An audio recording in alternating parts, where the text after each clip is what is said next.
wait for this live to upload. Okay, so last week we did the sound recording where we recorded ourselves, or I recorded myself reading a book, Green Eggs and Ham, and then I went back and I added music and sound effects in order to. Okay, so sorry. So in order for it to make it sound more believable, and so this week we're going in a little bit different direction with that, but we're kind of staying in the same area of what that Foley artist was doing that we had checked out as well last week. So I've got a slideshow presentation. I'm gonna share my computer sound and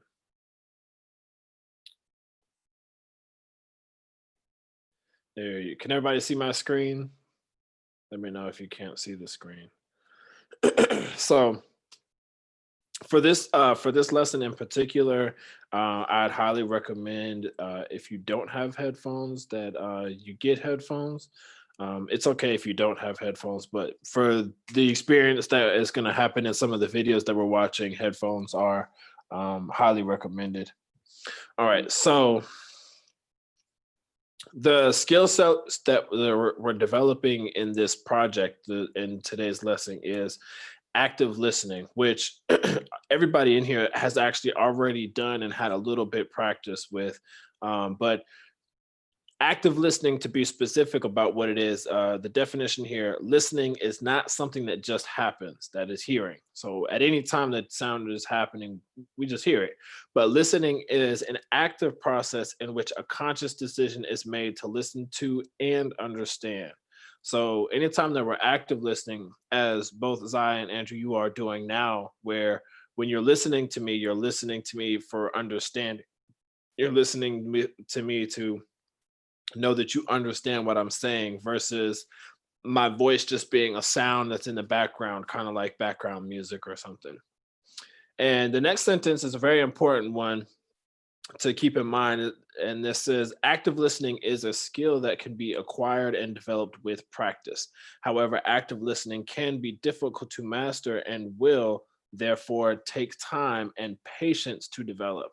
So just so you know, the skill of active listening or listening for understanding, if you ever catch yourself in a conversation or in classrooms or even at church or when somebody's giving a speech and your attention span just seems to wander off into space and it's really hard for you to listen to somebody talk and for you to understand what they're saying, it's because it's a skill to actively listen to somebody. And this is the skill that you're developing in this project is your active listening skill, that conscious decision to not just hear what's going on, but to listen for understanding.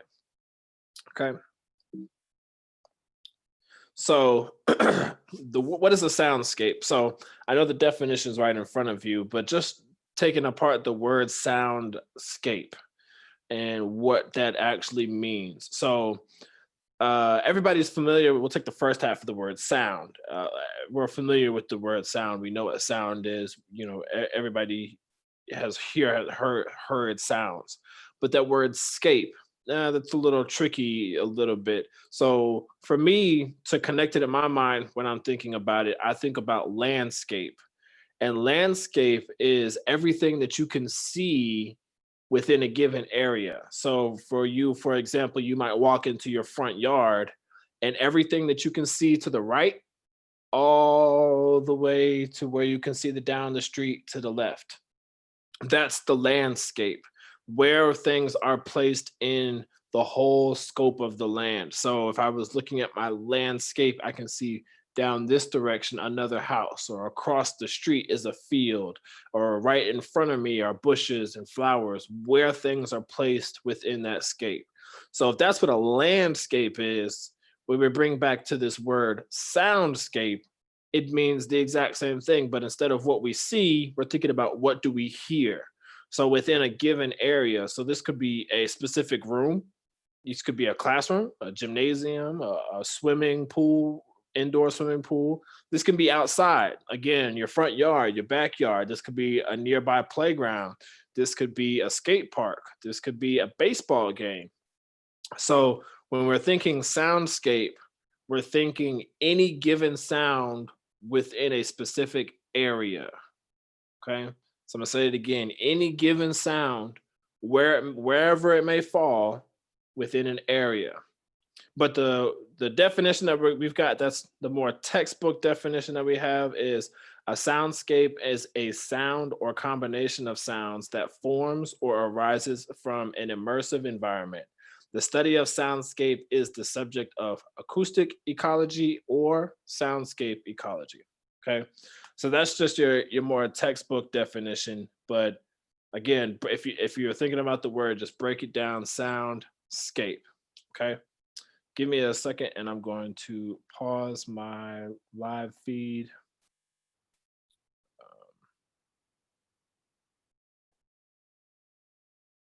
Because I'm getting ready to show you a video. Yes. So, that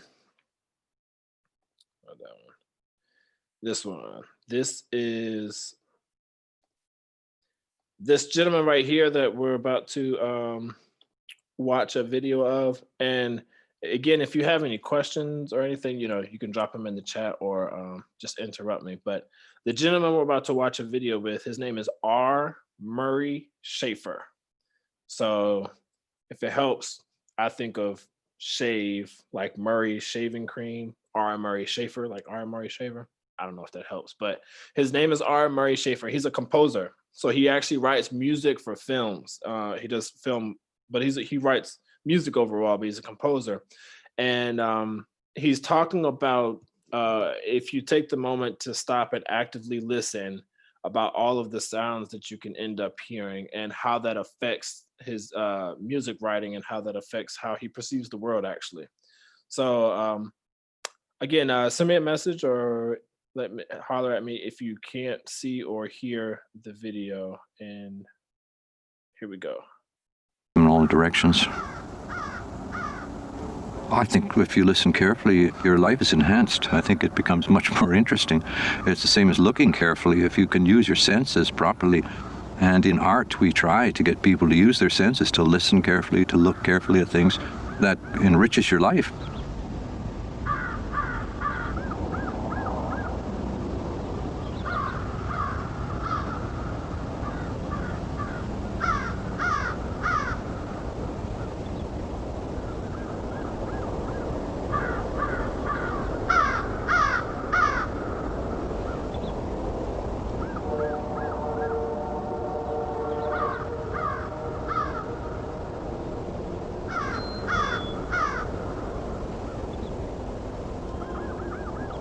In a way, the world is a huge composition, a huge musical composition that's going on all the time without a beginning and presumably without an ending.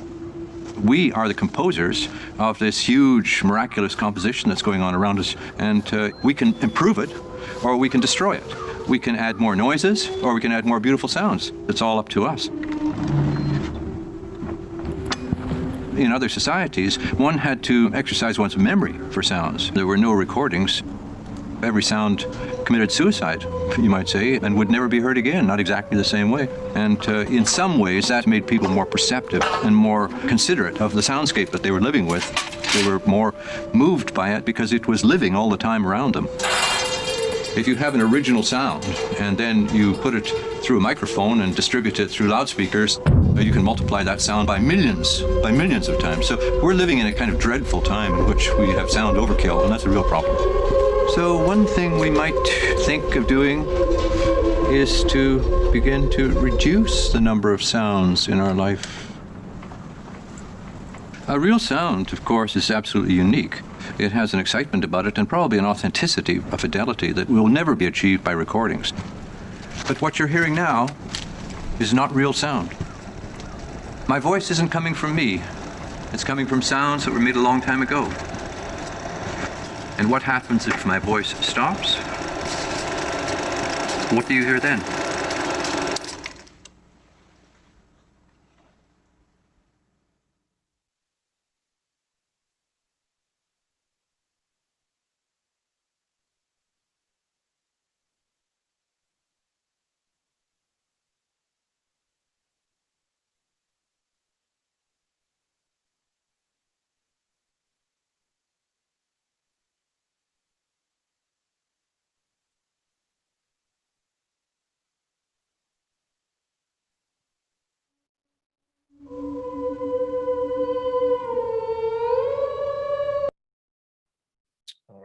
my live feedback on real quick. Oh, never stopped it. Great. So, going back to the presentation here.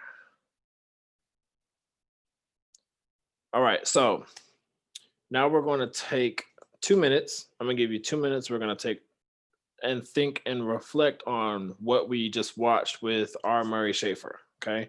Again, remember that name, R. Murray Schafer. So during this time, when you're thinking about what he just described and what he explained, I'm going to be playing a video where I'm going to be playing audio that you'll be listening to. This is a percussion soundscape where a gentleman is making what would be within a soundscape of, you know, natural wildlife, but he's making it completely himself with percussion sounds. During this time, I want you to type your answer in the chat of your own definition of what you think a soundscape is. Okay. So this is going to be totally live. I'm using the whoops. Roland RC505 loop. Shoot, there we go. So go ahead and start, and you'll see when the timer runs out, we'll start back. Okay. Be sure to write your answer in the chat.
Hello? Hey. I was trying to say, what is the question that you're asking? Sorry, I didn't hear what you said. Say that again. I was saying, what is the question that you're asking? The question is, it was written on the slideshow right there. The question is writing your own definition of what a soundscape is. In your own words, describe a soundscape. Okay. Yes.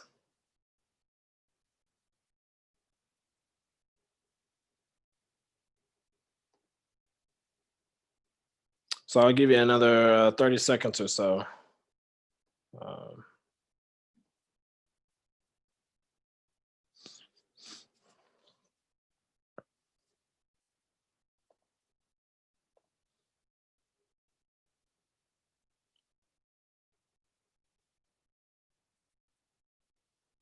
Good, I've got an answer from Andrew. Thank you, Andrew, for your answer.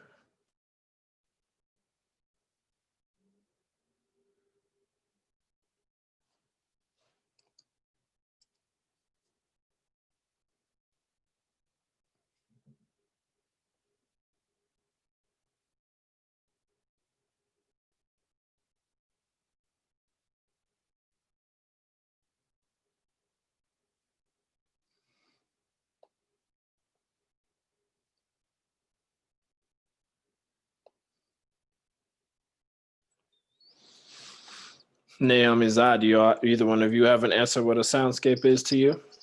No. Huh? Wait, where's Dad? You don't have an answer?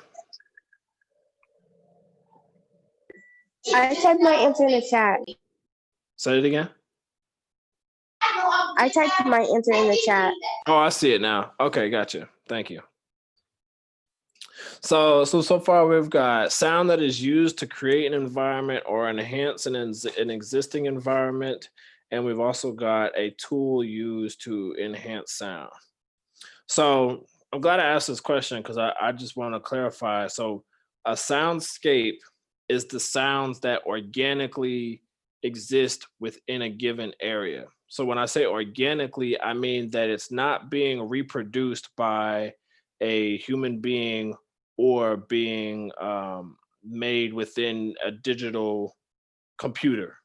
So the soundscape of your backyard might be crickets, a neighbor mowing their lawn. If you have a dog, your dog barking, grass rustling. So again, taking that word sound and soundscape being all of the given sounds within one particular area or spot. So going to the next slide. So here, since we've tried to develop our own definitions, here's another way to think about it, and this is a little more in depth with their answer. But soundscapes define communities, their boundaries, their actors, their geographic intricacies, and industries. They arise through the interactions between external and internal forces within a community. The things that make the soundscape of a place different from any other place in the world are sound marks. The sound mark of your home may be a small fountain bubbling away in the corner of your living room or the tinkle of a wind chime in your backyard. You like these sounds because they make you feel a certain way. And now they color everyone else's impression of the sonic environment of your personal space. So it's kind of a fancy way of saying all of the sounds within a particular area create a very unique feel and sound to it. So they gave you the examples of maybe in your house you have a small fountain, a water fountain in your house that just pushes water. So in your house, when you hear that sound, you now have a connection to that sound in the same way that you have a connection with somebody that you love, like your brother or sister or your mom or your dad. You have a connection with that sound because it's familiar. It makes you think of something familiar. It takes you back to home. So if you were to hear that sound while you were out of town on vacation, your mind is going to take you back home. So if you were visiting your aunt's house and she has that exact same, little fountain in her corner and it's just bubbling away, your mind is going to go back home. Your feelings that you're going to feel inside your body are going to be the feelings that you feel at home. And so that's what we're getting at with the soundscape. We are paying attention to how specific sounds within a given area, how individual sounds are assigned to just that area and how they describe the area to us through sound. So with it, in the first statements, when it says soundscapes define communities. So a great way to think about that is, if you were out in the country here in North Carolina, if you're near a tobacco farm or a cornfield or something like that, you're probably going to hear, cows or horses or some type of animal. You probably won't hear a whole lot of traffic from cars. You probably won't even hear a whole lot of people. But imagine if I was thinking about the sounds that I would hear standing in Times Square, New York City. I'm probably not going to hear a single cow or a chicken, probably not any animals at all. I'm going to hear mostly a lot of traffic noise from cars and vehicles that are going up and down the streets, and then a lot of noise from people talking and going place to place as well. So those things are what we're identifying here as sound marks. So that traffic of a New York City would be a sound mark within a soundscape. So the soundscape being the whole area of downtown New York City, but the sound mark being the way that the trucks sound in downtown New York City, or the way that the people talk when they're in New York City. So we've got that to give us an extra definition. So here are just some careers that either use or create soundscapes. And I provided some videos here for each one of these that are already up here, but we're only going to watch one of the videos for time. So as always, this is going to be in Google Classroom. So you can go back through, you can have all of these slides, and you can click any of these videos that you'd like. And they'll also be, I pulled them out and made them attachments on Google Classroom as well, so you can refer to them. But let me cut this, I need to cut this live feed off for me to play this video real quick.